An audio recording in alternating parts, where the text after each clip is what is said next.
Boa noite, começa agora o WebDivan. O WebDivan é nosso programa semanal sobre psicologia aqui da UltTV. Eu sou Renata Antonelli, estou como Tata no chat, ou como Renata Antonelli mesmo, né? Porque mudou, muitas coisas novas aqui no chat.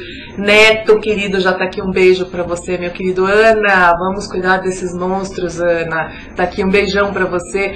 O Neto tá falando assim, Ana, como a terapia ajuda na ressaca? Eu não tenho a menor ideia, Ana. Se você souber responder, eu quero saber também. Porque, né? Como é que poderia ajudar na ressaca? Adriano, um beijo pra você, meu querido, que tá sempre no Twitter comigo. Um beijo pra todo mundo que tá assistindo ao TV. Eu não tô conseguindo ver todo mundo, mas é só escrever aqui que aí eu já consigo ver. Não tá mais todo mundo reunido aqui do lado esquerdo, mas é só escrever pra mim que eu consigo ver aqui no chat. Como vocês sabem, o WebDivan é nosso programa sobre psicologia. Toda semana a gente fala sobre um assunto relacionado à subjetividade humana, sobre a psique, né, de uma forma geral, sobre psicologia. E hoje a gente vai falar de um assunto que muito te interessa, Neto Palma. Eu sei que você vai curtir muito o assunto de hoje. A gente vai falar sobre psicologia do esporte. O que é a psicologia do esporte? Como que os psicólogos podem ajudar os atletas, as equipes, trabalhar com eles, fazer com que tenham melhores resultados? Por que a psicologia é tão importante no meio esportivo? E agora, né, que a gente precisa começar, já devíamos ter começado, ou já começamos, não sei, treinar nossos atletas, tratar os nossos atletas. Mas claro, né, quem pode me falar melhor sobre isso é o psicólogo do esporte, Maurício Pinto. Boa noite, Maurício. Boa noite, Renata. Tudo bom? Tudo ótimo. Psicologia do esporte, né, é um ramo da psicologia extremamente importante. Agora vai ser muito falado sobre os psicólogos do esporte, né, Copa, Olimpíadas, etc.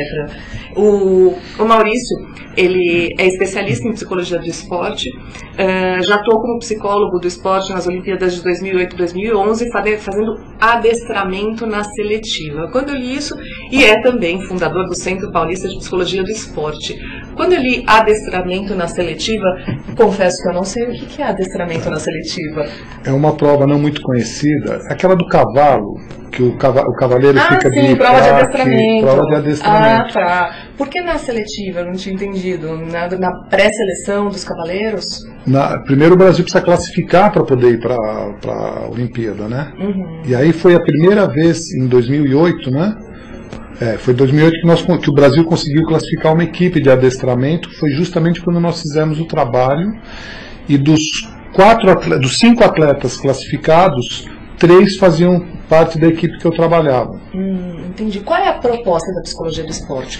Onde a psicologia do esporte atua? Tá, você estava dizendo da importância da psicologia do esporte. Eu diria hoje que a psicologia do esporte, para a gente falar de esportes de alto nível, vamos falar de Olimpíada, Copa do Mundo, Jogos Internacionais, a psicologia do esporte não é importante, ela é imprescindível na conquista de resultados expressivos. Participar de uma Olimpíada, participar de uma Copa do Mundo, ok. Ter bons resultados, ter bons resultados ou ter ótimos resultados, que o que interessa normalmente é a vitória. É o melhor resultado. É imprescindível o preparo emocional do atleta, da equipe e, inclusive, da comissão técnica. Da comissão também. Também, que é como atuam os países chamados de primeiro mundo, ou os que pelo menos têm. Você vê, por que os Estados Unidos, Cuba, uma ilha desse tamanho, com uma população infinitamente menor que a do Brasil, talvez 1/10 da população brasileira, tem muito mais resultados, porque eles têm um trabalho de psicologia do esporte muito desenvolvidos, e entre outras coisas, né? Então, quando começa a chegar no esporte de alto nível, o preparo psicológico, emocional, ele é imprescindível, ele não é só importante. O atleta tem que estar bem preparado fisicamente, para poder corresponder fisicamente ao seu esporte. Tecnicamente, tem que dominar os conceitos do seu esporte. Taticamente, ele tem que ter uma boa estratégia para poder se superar e superar o adversário. E psicologicamente. Isso você sabe como psicóloga. Se você vier fazer o seu trabalho aqui e você não tiver uma voz legal, técnica, não vai dar, por melhor que você esteja em todas as outras áreas. Uhum. E você sabe, se você não estiver bem psicologicamente, o teu trabalho não vai sair 100%. Isso em todas as áreas. O atleta não é diferente. E, inclusive, o atleta tem muito mais pressão. A pressão no esporte é muito grande, desde o início. Desde das categorias de base do esporte, a pressão já é muito grande. treinamento, né? É uma pressão muito grande. A vida do atleta o esporte. É sacrificante, né? O atleta tem que abrir mão de muita coisa, tem que abrir mão de sair, de beber, de amigos, de festas. E muitas vezes da família, né? Assim, não só quando tá fora, mas mesmo eu atendia um judoca. E ele tinha que morar longe da família, porque tinha toda a questão da concentração, exatamente, do treinamento, quer dizer, isso era um grande sofrimento, ficar longe da família por tanto tempo. É verdade. E muitos atletas, eu trabalhei no Corinthians também, né? Eu fui psicólogo do Corinthians por 3 anos no futebol. E a maioria dos atletas vieram de fora. Então muitos ficam anos sem ver a família. Então, além disso, é uma pressão enorme, porque, por exemplo, jogar no Corinthians, quando se faz uma peneira no Corinthians, que é selecionar garotos para jogar, aparecem 20 mil. Desses 20 mil, eles tiram 4, 5. E você opina nesse momento? Quando eu trabalhei no Corinthians, eu opinei em algumas decisões, sim, sabe? Porque era muita gente, então eles olhavam um atleta, não tinham segurança com algum atleta, pediam para eu fazer uma avaliação prévia para ver se valia a pena investir nesse atleta ou não. Como é que é uma avaliação prévia de um jogador de futebol? Saber se ele está habilitado para ser, ou por que este é melhor que este jogador. A gente tem perfis, né? Então, conforme a posição do atleta no futebol, por exemplo, o goleiro tem um perfil diferente do atacante. Perfil psicológico. Então, através de testes psicológicos e personalidade, a gente pode detectar o perfil do atleta. Inclusive se é um cara competitivo, se é um cara brigador, se não vai amarelar logo no começo, diante de uma pressão. Então a gente faz testes psicológicos e aí a especialização da psicologia do esporte, muitas vezes numa conversa, a gente traça um psicodiagnóstico. Então dá para perceber o perfil do atleta, ver se ele inclusive está em posição adequada. Muitas vezes ele tem um perfil para atacante e está querendo jogar de zagueiro.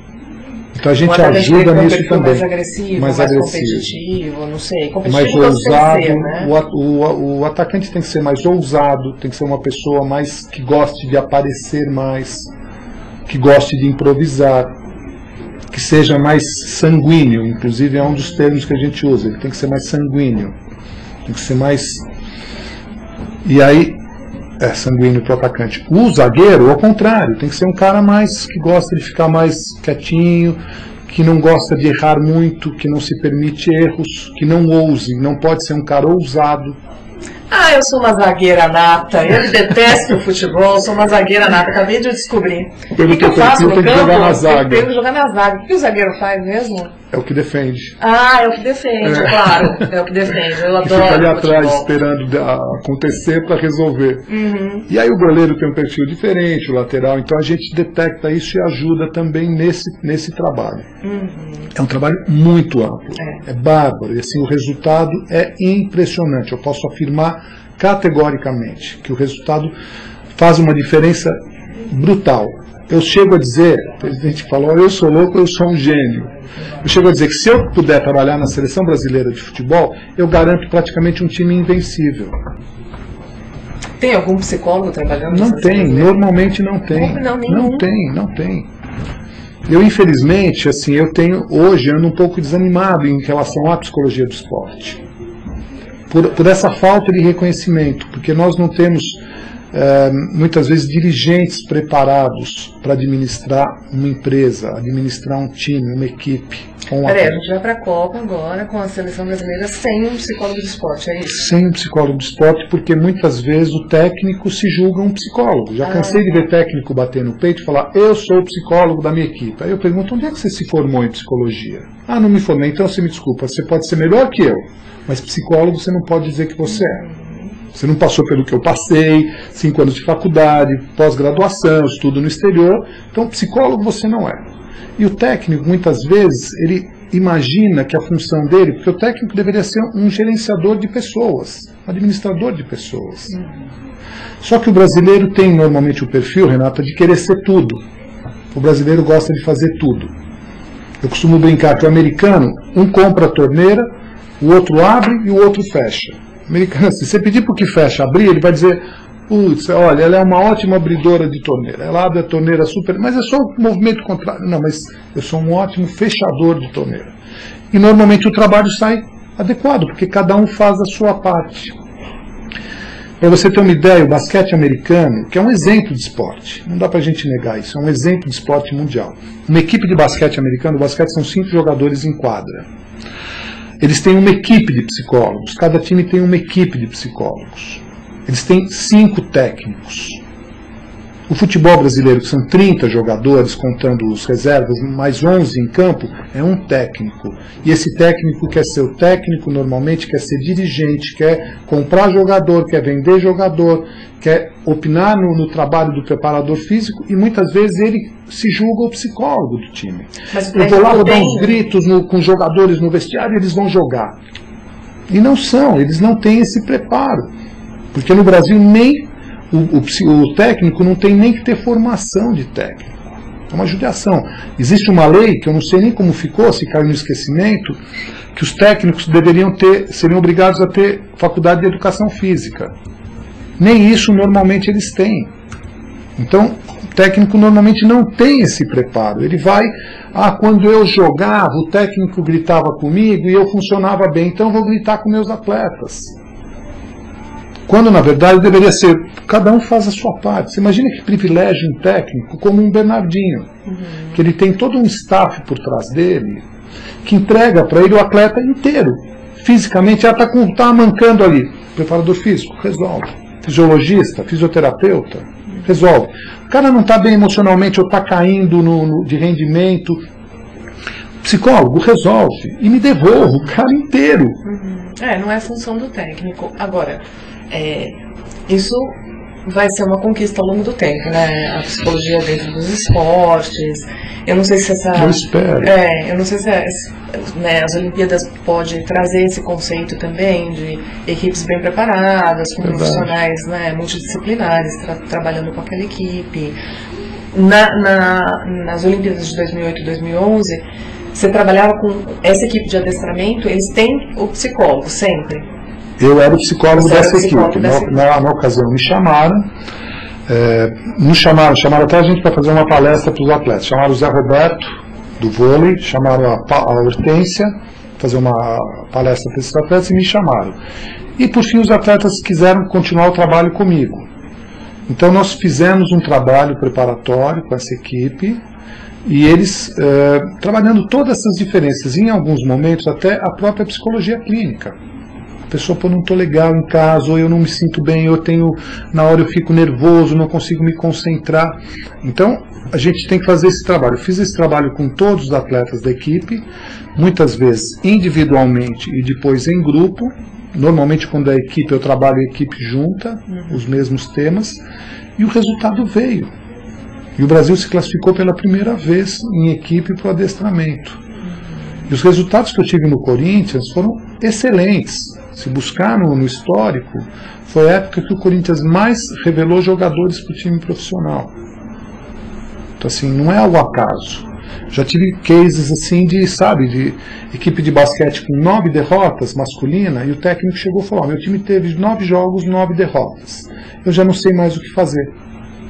Você pode me ajudar? Trabalhei com esse atleta, isso aí veio os jogos do interior que dava intervalo no Paulista. Trabalhei com esses atletas por uma semana e meia, não todos os dias, porque eu tinha função no futebol, mas fiz um trabalho mais de impacto com esses atletas. Jogo seguinte, vitória. E assim vai. Aí, o que é trabalho de impacto, né? Para a gente entender um pouco o que é a psicologia do esporte. A psicologia do esporte, vamos dizer, nos países de primeiro mundo, em condições ideais, a gente começa a trabalhar um atleta desde pequeno. A gente tem tempo para trabalhar um atleta. Na pré-temporada, normalmente você vai começar o preparo físico, começa o preparo psicológico, técnico, tático e psicológico. Então, muitas vezes, o que tem acontecido no Brasil, e é o que provavelmente vai acontecer nas Olimpíadas, é começar a chegar em cima da hora, eles nos chamam para apagar incêndios, que a gente chama. A equipe está toda desunida, o cara brigou com outro jogador, xingou o técnico, por favor, vem aqui trabalhar. Tá, num momento de crise. Exatamente. Então, como um Palmeiras agora. Eu costumo dizer, eu falei já numa outra entrevista, outro dia eu falo, se eu posso trabalhar com o Palmeiras hoje, eu garanto que o Palmeiras não cai. O que está acontecendo com o Palmeiras? Me situa, porque de futebol eu não entendo nada. O Palmeiras está em vias de cair para a segunda divisão. Tá. E o Palmeiras é um time de tradição, que investiu muito dinheiro, muito mais dinheiro do que a maioria dos times. O que faz a diferença? Hoje os 10 primeiros times investem X, os outros times investem meio X, às vezes 1/4 de X. Então o Palmeiras teria por obrigação... Por profissionais, treinamento, tudo, toda a estrutura, vamos dizer. E isso faz muita diferença no desempenho. Faz. O tipo de profissional que treina. Porque assim, o Palmeiras pode comprar o melhor jogador, muito melhor jogador do que o do Náutico. Se ele chegar com um jogador do Náutico amanhã e falar, vem jogar no Palmeiras, o cara no dia seguinte está lá com a chuteirinha dele. Então o que significa? O Palmeiras está em vias de cair para a segunda divisão, porque é um time que não tem preparo emocional. Não tem, é nítido isso. Aí os jogadores entram de mão dada no campo. Eu, particularmente, acho isso ridículo. Vai entrar de mão dada no campo, você vai fazer o quê? Vai brincar de roda? Vai dizer o quê? Que agora vocês estão unidos porque vocês entraram de mão dadas no campo? Uns marmanjos, barbado de mão dada com o outro? Isso, inclusive, serve para o adversário como um motivo para o adversário crescer diante disso, porque isso demonstra fraqueza. Se eu estou seguro, eu entro seguro, de peito aberto. Tem na Veja dessa semana, o Usain Bolt, eles citam, até um professor de natação hoje comentou comigo, ele falou, olha aqui o que o Bolt falou, né? Que se o atleta tiver dúvida que ele vai ganhar, ele já perdeu. O esporte é muito competitivo, o esporte é competitivo, e se você tiver dúvida, você não ganha. Então ele fala, eu vou competir enquanto eu tiver certeza que eu posso ganhar, porque se eu tiver dúvida que eu posso ganhar, eu não vou, porque eu sei que não vou desempenhar o meu melhor. E a psicologia do esporte, entre outras coisas, trabalha a estrutura do atleta para que ele tenha essa certeza. Eu costumo dizer para os atletas, nós não vamos jogar para ver o que vai acontecer, nós vamos jogar para ganhar. Nós vamos atropelar o adversário independente de quem seja do outro lado. E não é como muitas vezes a frase de futebol, treino é jogo e jogo é guerra. Eu falo, ninguém está indo para a guerra. Na minha visão, ninguém está indo para a guerra. Nós estamos indo para uma coisa muito legal, muito prazerosa, só que nós vamos para ganhar. E aí um time começa a perder, o que naturalmente o cara olha para o companheiro, por que você não foi naquela bola? E você que não fez isso? E aí os atletas começam a brigar entre eles. Muito comum, né? E esquecem que o adversário está do outro lado. Quem é que vai detectar isso? Quem é que vai reverter essa situação? É um trabalho de um bom psicólogo do esporte. Entendi. Outra questão, né? Tu traz uma questão que tem uma outra pergunta aí por trás. Ele fala o seguinte: quando eu era criança no colégio, nas aulas de educação física, na hora de formar os times de futebol de salão, deixa eu voltar aqui. Eu era o último a ser escolhido. Isso pode influenciar, no meu caso... aí ele fala que depois ele não dava carona pra ninguém, deixava todo mundo ir a pé. Isso é bullying, né? Você é o último escolhido é o bullyingado. É o que sofre bullying. Ele fala assim, ele continua, tipo, o professor escolhe os melhores como cabeça de chave e esses vão escolhendo os alunos para formar o time. Okay. Talvez né, eu acho que aí a psicologia também podia revelar alguma coisa, talvez não devesse ser desta forma, né, a escolha dos meninos na educação física, por exemplo. Então, eu lembro que era assim, escolhe uma, né, e aí essa uma escolhe outra, os melhores escolhem o time. Quer dizer, é tão aversivo isso, né? Já exclui, né? Já está excluindo muita gente. E nesse meio de caminho, muita gente desmotiva. Outros, conforme o perfil, isso a gente tem como detectar, outros crescem nesses momentos. Ah, é? Escolheu por último? Então vocês vão ver. E esse cresce, mas a grande maioria apaga. Desiste, desmotiva e perde-se muito talento, né, com isso. Neto. E aí deixando o outro a pé, não dando cafario mesmo, viu, Neto? E a gente falando um pouco, inclusive, em relação a isso, também é um outro mal do Brasil. Não é a nossa área especificamente, mas muitos atletas americanos, russos, alemães, cubanos, eles surgem nas escolas, que têm uma outra visão quanto à educação física. Aqui no Brasil, normalmente, a educação física não tem sentido, é uma coisa... Sabe, o professor pega uma bola, joga para os meninos e fala, fica jogando futebol, não, enquanto eu fico vendo. Tão banal aquilo, tão banal. Eu sempre adorei esporte, sempre fiz esporte, mas eu nunca fiz educação física no colégio. Nunca. E teoricamente, você vê, os atletas americanos, alemães, começam a surgir nos colégios, que eles fazem altos campeonatos. Você vê essa coisa em filme, que você vê às vezes campeonato de criança, cheio de gente, banda, festa, tudo, eles motivam desde do início da carreira de um atleta. Então, é muito mais fácil despontarem bons atletas. No Brasil, eu costumo brincar, se você chacoalhar uma árvore, caem 2 jogadores de futebol. Só que a maioria se perde no caminho. Por falta de incentivo, por falta de cuidado, por falta, inclusive, de um preparo psicológico desde o início. E a diferença da psicologia, até assim, nessa parte de juvenil, juniores, eu nem entro muito porque o Brasil costuma, inclusive, ter muito bom resultado nessas categorias. Porque enquanto criança, jovem, conta muito mais o talento, a força, do que efetivamente o emocional. Quando a coisa começa a afinar, começa a funilar, começam a chegar prêmios maiores, televisão, cobrança, imprensa, a pressão vai aumentando, aí exige-se muito mais do preparo emocional. E a gente vê jogadores de tênis brasileiros hoje jogando Grand Slam, jogando raquete no chão no meio do jogo. Isso é um nítido sinal de despreparo emocional, de desequilíbrio emocional. A gente vê técnicos consagrados de tênis levantar no meio de um jogo que o jogador dele erra e fazer assim para o jogador, na frente de todo mundo. Então, isso é despreparo de técnico, de comissão técnica. Quando você cria uma estrutura bacana numa empresa, você vai trabalhar numa PepsiCo, por exemplo, sabe, a empresa respeita o funcionário e dá autonomia, dá responsabilidade para o funcionário que corresponde muito mais. Você vai para uma outra multinacional, existem muitas multinacionais, você sabe, empresários que a gente atende, de administradores, que o cara tem que trabalhar até 10 da noite, 11 da noite, o tempo inteiro xingando, querendo puxar o tapete dele.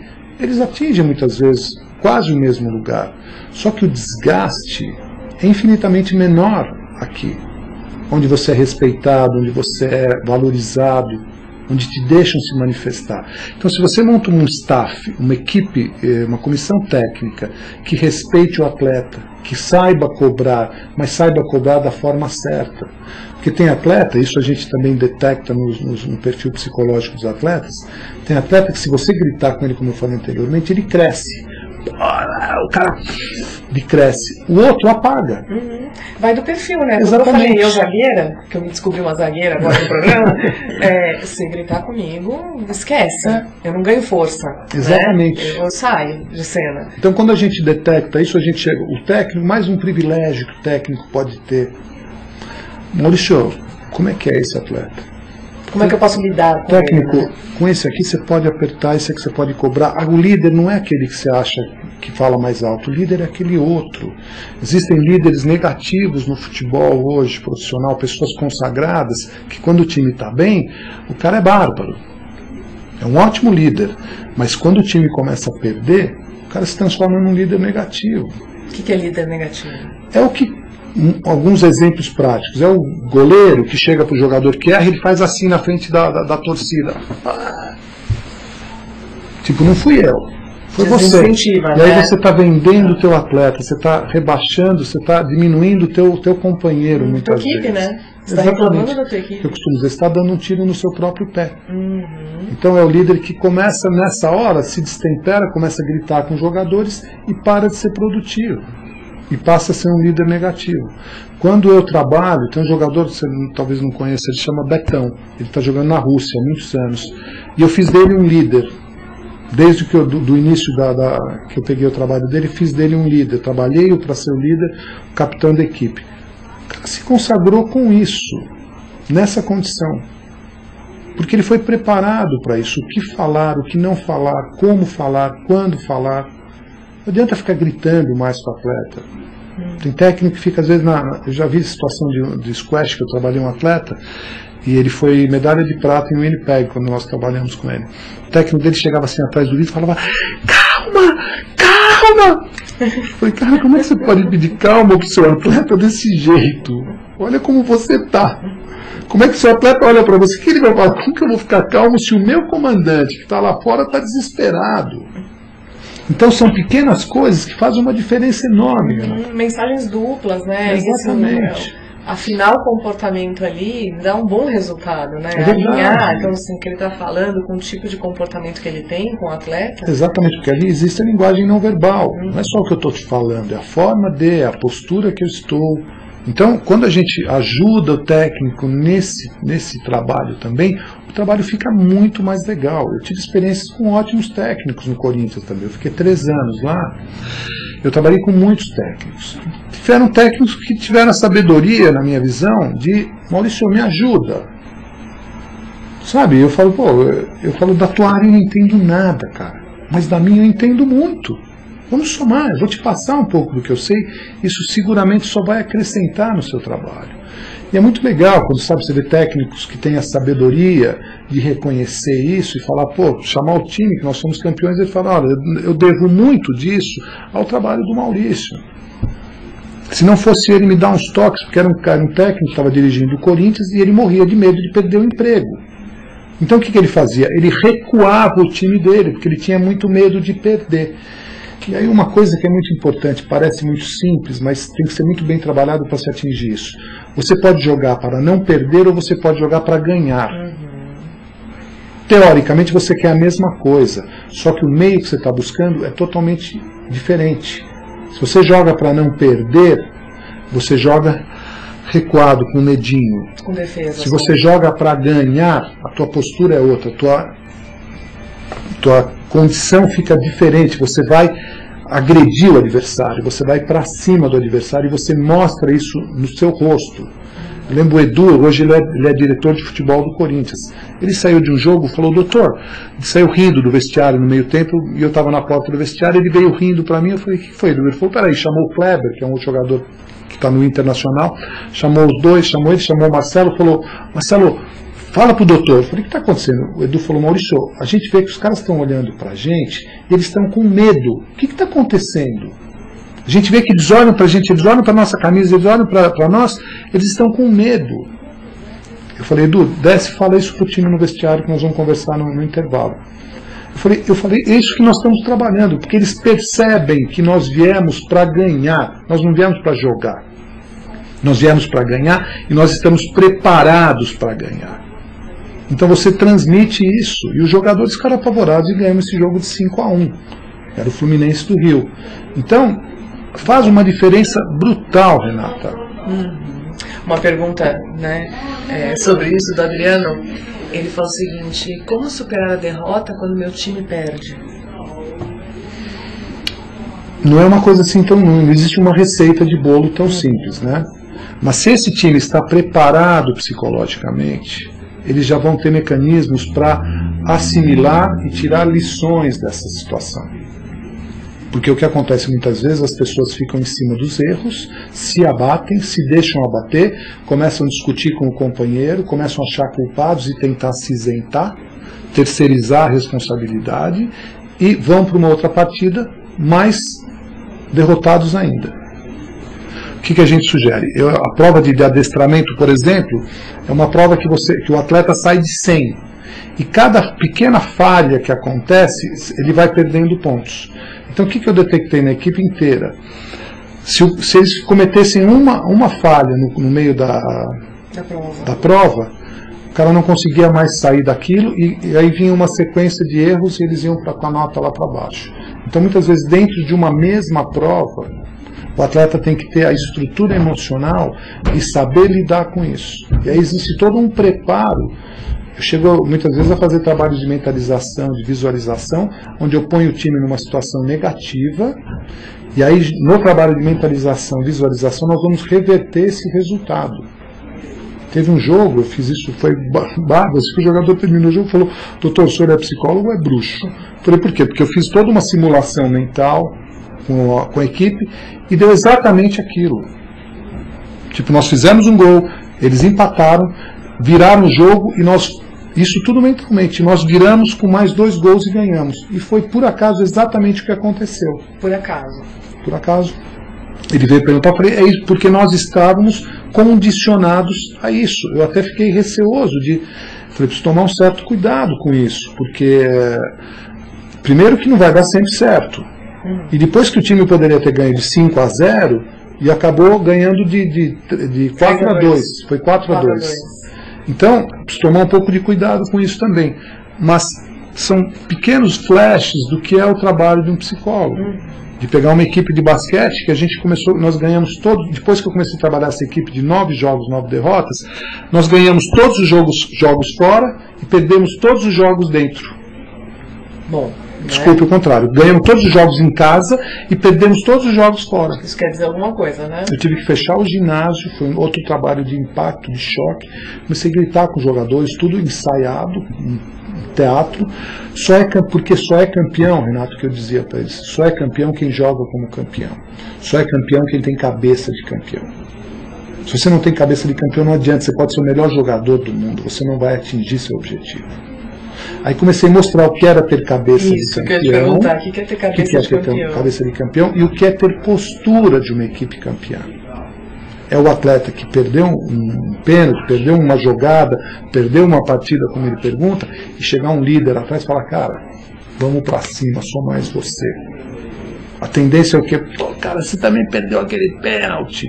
É ter a postura de falar, cara, sou mais você, bárbaro, você estava super bem intencionado a jogar dessa mesmo, vamos pra cima que eu sei que você vai fazer mais 3 gols. Você errou o pênalti, mas eu sei que você vai fazer.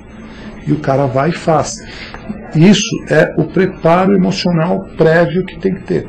Esse conceito eu acho que já deve ter dentro, né, não estruturado, não trabalhado, mas eu vejo que assim, em alguns esportes, a equipe, ou mesmo, sei lá, quando em dupla, um faz o outro, não. Tudo se certo. Tiver ganhando. Se estiver ganhando. Se estiver perdendo, não. Essa é a característica do brasileiro. Procura reparar. O brasileiro normalmente não consegue. Essa pergunta foi muito pertinente, porque o brasileiro normalmente não consegue reverter uma situação negativa. Não Isso é uma sabe lidar com a característica do frustração. brasileiro. Até porque o brasileiro é muito emoção. E tem dificuldade de lidar com a frustração. Exatamente. Então ele normalmente não consegue reverter uma situação negativa. Então quando está ganhando, todo mundo, até eu. Errou, tudo bem. Exatamente. Você joga bem, tá tudo bem. Vamos lá. Começa a perder, você começa a ver a mudança no semblante do atleta. E muitas vezes acaba essa coisa do apoio. Aí o cara começa, como é que eu vou me livrar da responsabilidade, passando a responsabilidade para o meu parceiro. Tá, normal, né? O sistema de defesa natural que a gente faz, de projetar no outro. Exatamente. E achar que o outro é que está errando, sendo que o time todo está perdendo. Exato. E aí quando a equipe é trabalhada, eu faço dinâmicas, eu faço-os vivenciar uma situação assim para que eles entendam e sintam o que eu estou falando, não só falando. A dinâmica é muito importante nisso. Eu crio toda uma situação, medo de errar impede de acertar. Outra coisa muito grande. E os jogadores, pela pressão externa que existe, muitas vezes jogam para não perder, jogam para não errar. Então, se você vai bater um pênalti e você ficar com medo de errar, o gol vai ficar desse tamanho e o goleiro vai ficar desse tamanho. Então, a gente reverte essa situação e vamos jogar para ganhar. Vamos jogar para acertar. Agora, Maurício, é difícil isso, né? Porque é uma relação tão complicada com o dinheiro, né? Então, se você pensar, eles estão sempre... Estou falando agora de jogadores de futebol, né? De times de primeira divisão, por exemplo, que ganham salários milionários. Mas que morrem de medo de não ganhar, né? Quer dizer, às vezes é melhor se manter ali no arroz e feijão, né? Meio passando desapercebido, do que ter a probabilidade. A grande maioria vindo de famílias mais pobres, enfim, toda a família vive daquele dinheiro. Complicado isso, né? Porque isso influencia muito. E a pressão é enorme, enorme, porque normalmente esses jogadores passam a ser a salvação da família. E é isso mesmo. Então a pressão é muito grande. E aí o atleta, esse técnico que eu estava comentando, ele morria de medo de perder o emprego, então o que ele fazia? Ele recuava o time dele, e eu fui assistir as preleções dele, ele ficava, cuidado com aquele ponto esquerda deles, cuidado. Eu falava, cara, nós somos o Corinthians, e a equipe que eu trabalho, eu procuro passar um conceito para eles que vocês são os melhores. E quando eu trabalho num Corinthians, num Santos, fica muito mais fácil, porque realmente ali estão os melhores. Só que se eles não acreditarem nisso, não tiverem essa postura, eles vão jogar com medinho também. E vão ficar com medo de perder o emprego, de perder essa situação que eles têm. E deixam de ser agressivos, deixam de ser ousados e passam a ser jogadores muito comuns. Então é isso, não jogue para não perder, jogue para ganhar. E acredite em você, confie em você. Então é aquela coisa de pôr o time para cima, tomamos um gol, não tem problema nenhum, vamos fazer 5 nos caras agora. E se eles fizerem mais um de castigo, a gente faz 8 neles. Então é muito... Mas isso dá para ser desenvolvido. Então, quer dizer, mesmo uma pessoa que tem uma característica de medo de perder, ou enfim, isso é trabalhado, dá para ser desenvolvido. Dá. Em atletas individual, em esporte individual e em equipe também. Em equipe, nesse caso, fica até mais fácil, porque alguns levam os outros. Quando é o esporte individual, a gente tem que trabalhar isso também no atleta individual, para que ele tenha essa mentalidade, para que ele entenda, como falou o Bolt, que se você entrar com dúvida, você vai perder. Se você não acreditar que você pode, um pouco da neurolinguística, se você acreditar que você pode, você está certo. Se você acreditar que você não pode, você também está certo. Se eu vou entrar para jogar uma partida com alguém e eu achar que eu não posso ganhar, eu estou certo, eu não vou ganhar. Se eu tiver dúvidas que eu posso ganhar, eu não vou ganhar. Mas você acha que a gente pode nunca ter uma dúvida? Então, assim, porque a gente entra, né, em qualquer tipo de competição, não sei a gente, tá? Eu entro em qualquer tipo de competição sabendo do risco de perder. Ok. Contando com a frustração. Mas normalmente você entra com um objetivo. Que é o de ganhar, você também entra. Exatamente. Então a gente tem técnicas para que essa dúvida fique em segundo plano. Entendi. Você vê, isso é um pouco então, da filosofia. Então não existe, né? Não é que você vai entrar num jogo, ou mesmo em qualquer tipo de competição, sem a dúvida. Você pensa, bom, né, o outro atleta está aqui, atletas olímpicos, bom, todos estão ali muito perto, né, de qualidade. Só que eu sou mais porque eu fiz o meu treinamento físico, eu estou bem fisicamente, eu estou bem tecnicamente, eu estou bem taticamente, eu estou bem psicologicamente, e eu vou ganhar. Eu vou ganhar. Vai ganhar necessariamente? Talvez não. Mas se ele não for imbuído desse propósito, não vai ganhar. Porque aí a coisa realmente pega e ele vai encarar alguém que vai falar, eu vou ganhar. Talvez por trás disso a gente esteja falando do medo, né? Que é nosso maior inimigo. É verdade. Sempre. Todas as psicologias entendem que o medo é o que paralisa a gente, que não deixa a gente viver de uma forma adequada. A gente trabalha muito com os medos, né? Verdade. E é isso mesmo. Então a gente tem que trabalhar, fortalecer essa pessoa, melhorar, aumentar a autoconfiança dela, a autoestima. E essa coisa, sabe, de bater no peito. Eu gosto muito da linha americana da psicologia do esporte. Aquele I'm the best... não vou falar em inglês, mas I'm the best, nothing for the rest. Okay. Então assim, eu sou o melhor, não importa o resto. E aí você vê um moleque de 16 anos no tênis, ele entra para jogar com o Federer, ele vai para ganhar. Ele sabe que ele está jogando com um dos melhores do mundo, ele vai jogar com o Djoko, ele fala, eu vou ganhar desse cara. Por mais que possa não ganhar, mas aí você vê a postura dele, a feição do cara, o impulso dele é para ganhar. Então ele tem chance de ganhar. Nossa, eu vou jogar com o Djokovic. Tenho 16 anos, estou começando a jogar com o Djokovic, ficar olhando para o cara, já perdeu.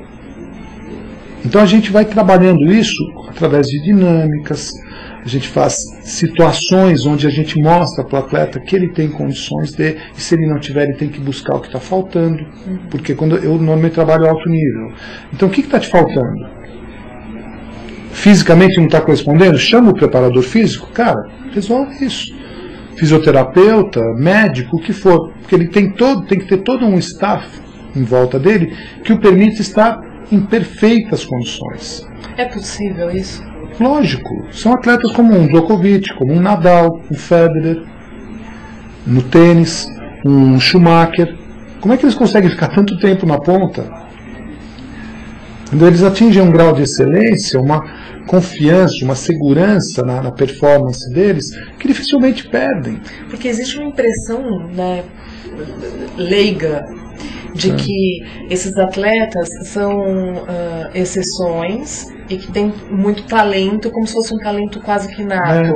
Sempre tem aquela história, porque ele já pegava a raquete com 2 anos de idade. Verdade.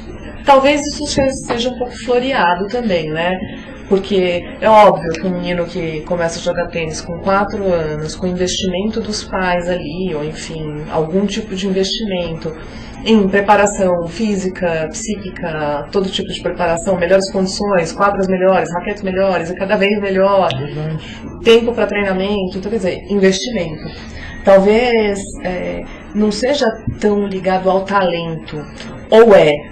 É uma pergunta, na verdade. Okay. Não sei se é tão ligado ao talento ou não. Você falando dessa questão do treinamento me veio essa ideia. Okay. Talvez 2 pessoas ali, né, uma com um treinamento melhor, com um investimento maior, foi o que você falou dos times de futebol, se tornem um atleta melhor, claro.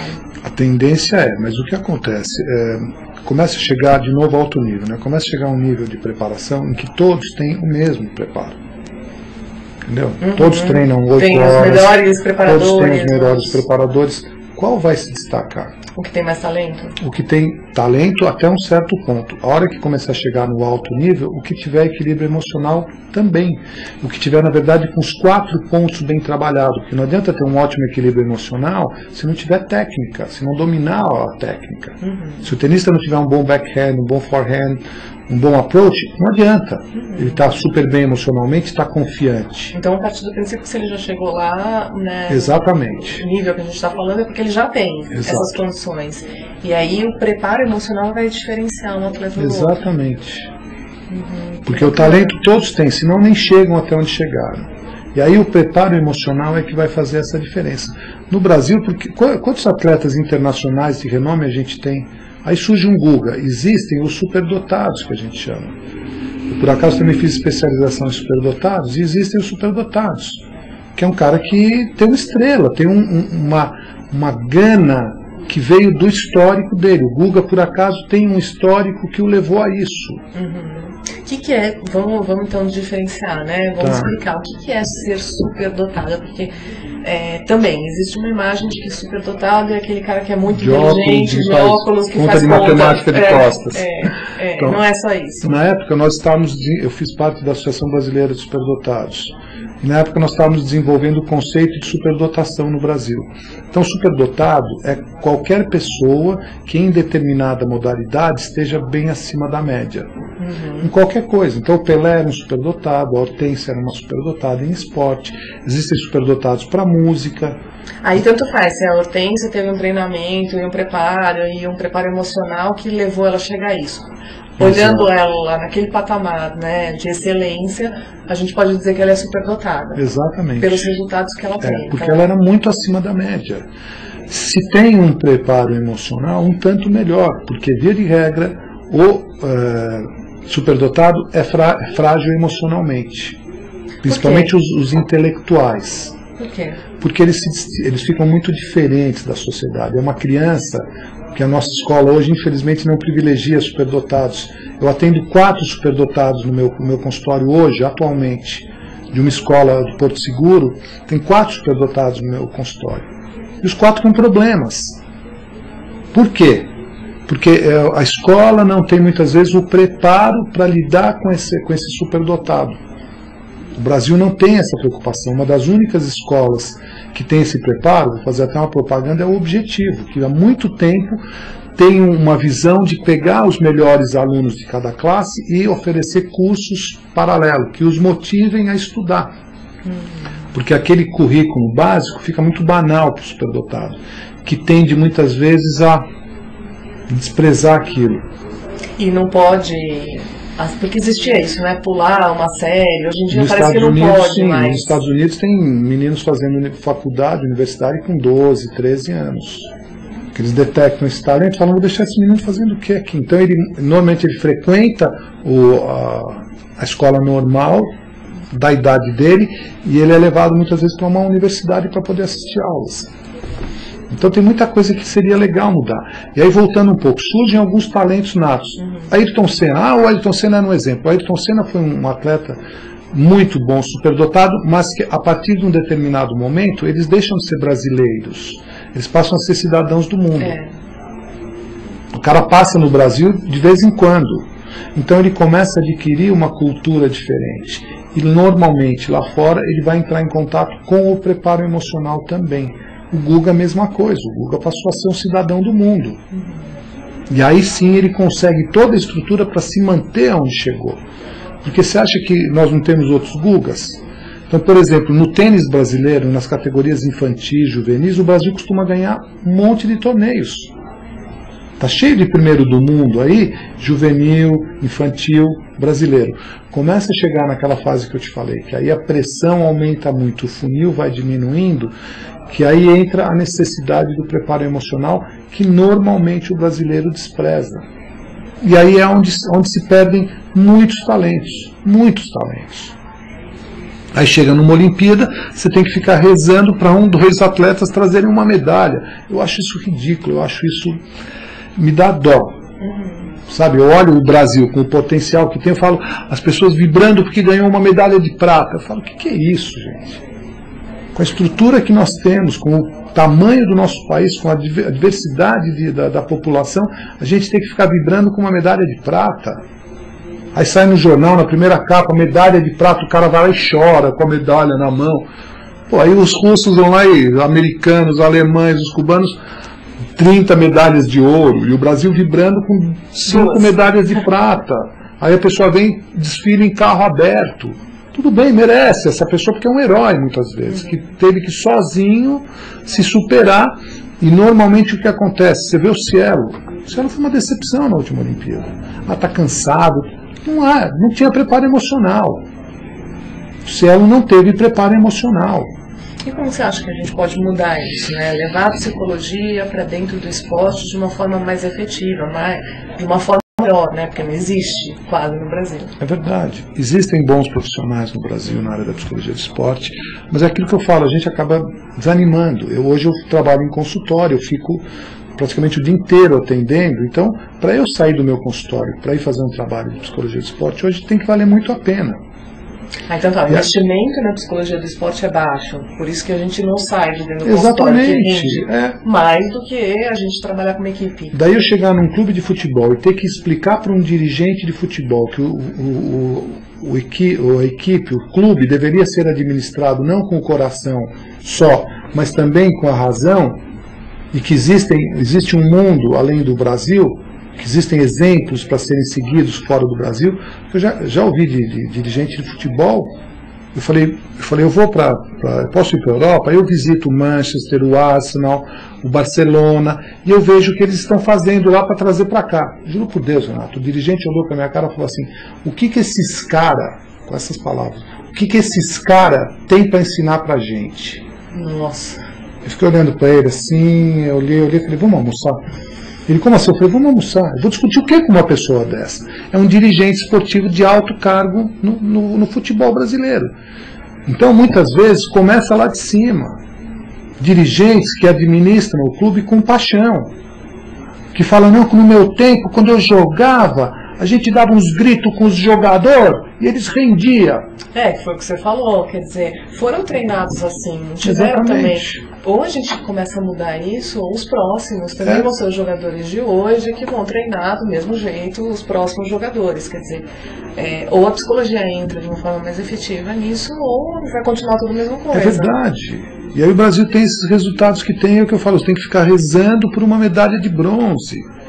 Um país com as nossas condições, e aí ainda a Olimpíada vai ser aqui. O que você acha disso, né? O que você, Maurício, como psicólogo do esporte, acha? O que você acha que isso pode melhorar? Ou não, isso não pode melhorar, o fato das Olimpíadas serem aqui? Então, eu imagino não que... Não estou dizendo turismo, nada disso, não projeção do Brasil, nada disso, mas assim, como você acha que isso pode ajudar com que a gente abra um pouco nossa cabeça para trazer melhores oportunidades psicológicas para os atletas? Eu acho que é isso. O Brasil vai ser uma vitrine, né? Então, assim, ter as Olimpíadas aqui, teoricamente, traria uma expectativa maior de bons resultados. Só que, infelizmente, psicologicamente, isso pode depor contra.